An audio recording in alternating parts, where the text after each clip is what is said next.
உள்ளத்துக் கொண்டு முனிவர்களும் யோகிகளும் மெல்ல எழுந்தறி என்ற பேரனவம் உள்ளம் புகுந்து குளிர்ந்தேலோரெம்பாவாய்.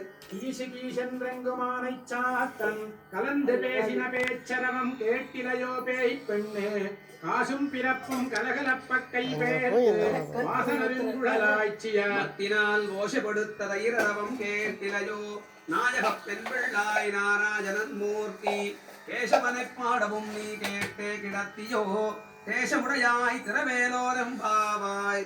கீழ்வானம் வெள்ளென்றெருமகிரு வீடு மெய்வான் பரந்தகாண்மிக்குள்ள பிள்ளைகளும் போவான் போகின்றாரை போகாமல் காத்து உன்னை கூவான் வந்து நின்றோ போது கலமுடைய பாவாய் எழுந்திராய் பாடிப்பறகுண்டு மாவாய் பிளந்தான மல்லரை மாட்டிய தேவாதி தேவனை சென்று நாம் சேவித்தால் ஆபாவென்றாராய்ந்தருளேலோரெம்பாவாய். பூமணி மாடத்து சுற்றும் விளக்கெரிய தூபம் கமல துயிரண மேல் கண் வளரும் மாமான் மகளே மணிக்கதவம் தாழ்த்திரவாய் மாமீரவள எழுப்பீரோ மகள்தான் ஊமையோ அன்று செவிடோ அனந்தலோ ஏம பெருந்துயில் மந்திரப்பட்டாளோ மாமாயன் மாதவன் வைகுந்தன் என்று நாமம்